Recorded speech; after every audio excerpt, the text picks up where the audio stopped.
Hello, hello tout le monde. Bon, j'espère que vous allez bien. Je suis Marion Massacrier, j'ai une formation d'ostéopathe et je travaille depuis déjà quelques années sur tout ce qui est troubles gynéco, troubles du cycle et maladies gynéco.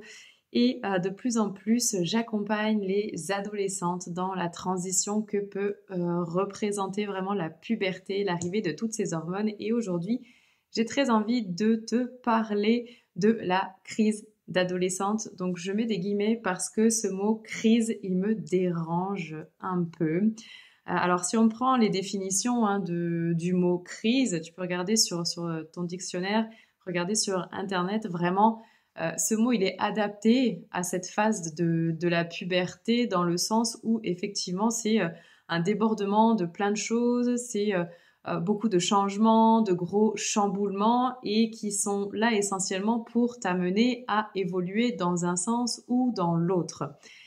Maintenant, ce mot crise, pour moi, il est gênant dans le sens où ça fait un peu que l'ado, elle fait exprès de partir en vrille, qu'elle fait exprès de pleurer pour rien, d'envoyer péter tout le monde, d'être pas bien dans son corps et dans sa tête, etc. Donc c'est pour ça que ce mot crise, oui et non. Et clairement, moi, je préfère utiliser le mot de transition parce que c'est ce qui se passe vraiment à l'adolescence, à la puberté, à l'arrivée de ces hormones, à l'arrivée du cycle menstruel. C'est une période de transition et c'est une période de transition même qu'on va appeler identitaire parce que c'est le moment pour toi, c'est le moment pour l'adolescente en question de faire le point un petit peu sur l'identité qu'elle avait jusque-là, l'identité de petite fille, l'identité de jeune femme, de faire le point là-dessus pour envisager aussi la femme qu'elle a envie d'être dans l'avenir. Parce que au final, nous sommes la résultante de tout ce que nous avons appris depuis notre conception, dans le ventre de notre maman, notre naissance, notre éducation, comment on a été élevé, toutes les rencontres qu'on a pu faire, tous les traumas aussi que l'on a pu vivre. Tout ça vraiment fait ce que nous sommes à un instant T. Et l'adolescente ne déroge pas à cette règle. L'adolescente est une femme en devenir et elle est faite de tout son vécu, donc depuis sa conception jusqu'à cet âge-là, jusqu'à cette puberté. Et parfois, et même souvent, et c'est ce qui fait qu'il y a un état de crise qui se met en place autour de l'adolescente, c'est qu'il y a un conflit interne, un conflit identitaire finalement entre tout ce qu'elle a reçu, tout ce qu'elle a appris, toutes les valeurs qu'on lui a transmises, toutes les traditions qu'on lui demande de respecter, le rythme aussi de vie qu'on lui demande de respecter parce qu'elle vit encore chez ses parents, etc. Il y a tout ça, et puis à côté, il y a tout ce que elle veut au plus profond d'elle-même, ok?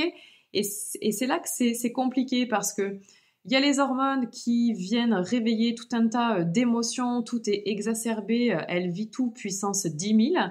À côté de ça, il y a plein de choses qu'elle a reçues et qui ne lui parlent plus, qu'elle n'a plus envie de faire, qu'elle n'a plus envie de respecter, etc. En même temps, elle vit encore chez ses parents, donc elle est censée respecter le mode de vie de ses parents, les principes, les règles, etc. Et en plus de ça, en tant que parent, la plupart du temps, on n'accompagne même pas cette phase-là.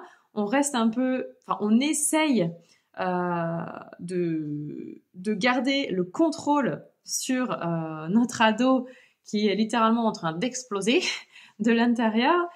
Et ce qui crée en plus donc un conflit entre les parents, l'enfant, personne ne se comprend, personne ne se sent écouté, et au final, aucune communication n'est mise en place. Donc, j'insiste vraiment là-dessus, et ça va être mon cheval de bataille dans les mois et les années qui viennent.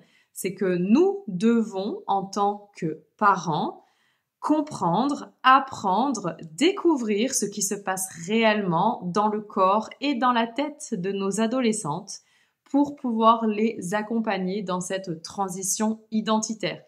plus les ados vont être accompagnés sur cette transition de l'adolescence, de la puberté, plus elles vont s'aimer dans leur corps, plus elles vont écouter leurs besoins, leurs émotions, et moins il y aura de problèmes gynéco plus tard.